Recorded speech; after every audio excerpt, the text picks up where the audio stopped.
इस वक्त हमारे साथ पाकिस्तान तहरीक इंसाफ के सीनियर रहनुमा शुएब शाहीन साहब हमारे साथ मौजूद हैं। इनसे रिबटल लेना है। सर, ये एमएल वली खान साहब हैं और उन्होंने जिस दिन ये फैसला है उन्होंने कहा है कि इमरान खान को कहा है कि ये पाकिस्तान का बल्कि दुनिया का सबसे बड़ा गंद है और गंद को ठिकाने लगा दिया गया है। अब सब खुशी मनाएं, भंगड़े डालें, मिठाई लें। और साथ उन्होंने कहा कि उसकी बीवी एक चोरनी है। इन दोनों गंद को जो मजीद ठिकाने लगाने का वक्त हुआ चाहता है। उन्होंने तो बड़े जश्न मनाया और इस तरह की अल्फाज इस्तेमाल किए खान साहब के लिए। देखें, एमल वली को तो मैं सियासतदान ही नहीं समझता। जिस तरह वो हारा हुआ बंदा जितना बड़ा फ्रॉड किया उसने, बलूचिस्तान से जा कर के अपने आप को सेनेटर बनवाया, वेरेज़ कि यहाँ से वो रहने वाला केपी में है, तो ये तो सबसे बड़ा फ्रॉड है उसने। और ऐसा फ्रॉडिया आदमी जो इस्टेब्लिशमेंट की गोद में बैठ के पख्तूनों के साथ दुश्मनी कर रहा हो, और खैबर पख्तूनख्वा इस वक्त 100% या 99% इस वक्त वो इमरान खान और पीटीआई के साथ खड़े हैं। चूँकि इसको तकलीफ़ ये है कि इस वक्त ये उसको देश निकाला दिया जा चुका है, अवाम ने निकाल दिया है, उसके अपने पख्तूनों ने निकाल दिया है। पख्तूनों के खून के साथ इसने गद्दारी कर रहा है। जो 26 नवंबर को जिस तरह लोगों को शहीद किया गया, उसके ऊपर जिस तरीके से इसका अंदाज़ गुफ्तगू है, और अब जिस अंदाज से अलकादिर ट्रस्ट केस में सज़ा हुई है और जो इसका अंदाज़ गुफ्तगू है, मुझे अफसोस से कहना पड़ता है कि ये अपने आप को सियासतदान कहलाना छोड़ दे। ये भी उसी तरह इस्टेब्लिशमेंट के जहाँ टाउट्स बैठे हुए हैं उनकी फहरिस्त में या उनकी सफ़ों में अपने आप को लाना चाहता है। ये गुस्सा तो नहीं है जो खान साहब तकरीरों में उनके हलकों में जाके करते थे चार सदा में कि लोग मेलू मेलू की आवाज़ें लगाते थे, ये वही गुस्सा तो नहीं निकाल रहा? देखिए, मेलू की आवाज़ें तो लोग लगाते थे ना, खान साहब ने तो इसके खिलाफ नहीं कोई बात की। लेकिन जो कुछ इसका तर्ज अमल है, ये खान साहब से इलेक्शन आ रहा है पिछले साल, आपको याद होगा जब 2022 में सप्लीमेंट्री इलेक्शन हुए थे, ज़िमनी इलेक्शंस, तो इसको तकलीफ़ है कि इसको पूरे सूबा बदर कर दिया गया है।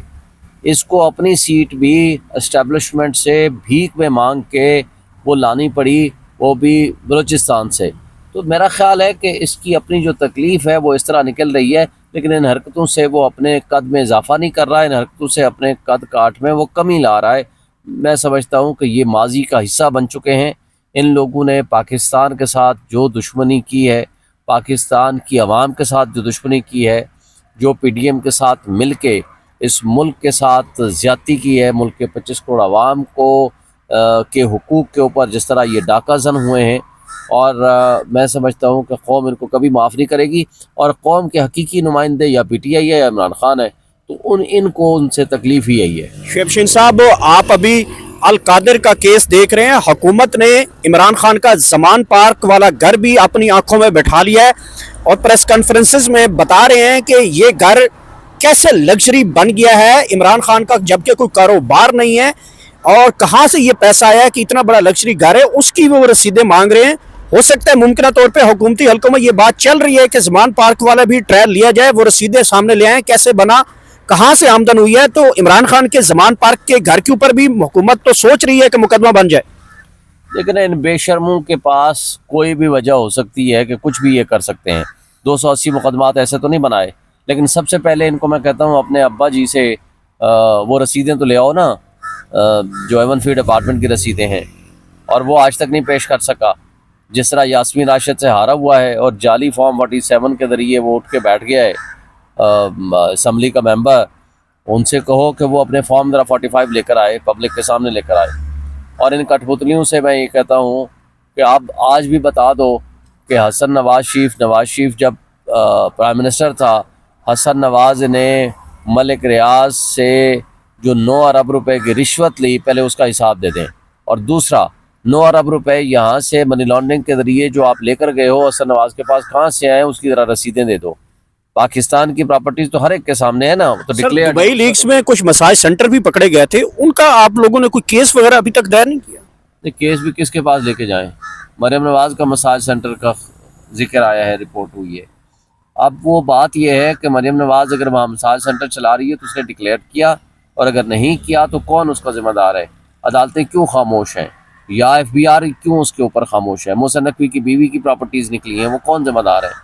زرداری کی بچوں کے نام کی پراپرٹیز نکلی ہیں، یہ سارے یہ گندم سکینڈل والے پیسے کہاں گئے؟ یہ کرپٹ ٹولہ بدماشیہ اس وقت مسلط ہے اسٹیبلشمنٹ کی گود میں بیٹھ کے. اس بدماشیہ نے پاکستان کے 25 کروڑ عوام کو یرغمال بنایا ہوا ہے، ان کے جو وسائل ہیں ان کو کھا رہے ہیں. میں سمجھتا ہوں کہ پاکستانی قوم اور عوام اپنے حقوق کی جدوجہد کے لیے کھڑی ہے، وہ عمران خان کے ساتھ کھڑی ہے انشاءاللہ. Thank you.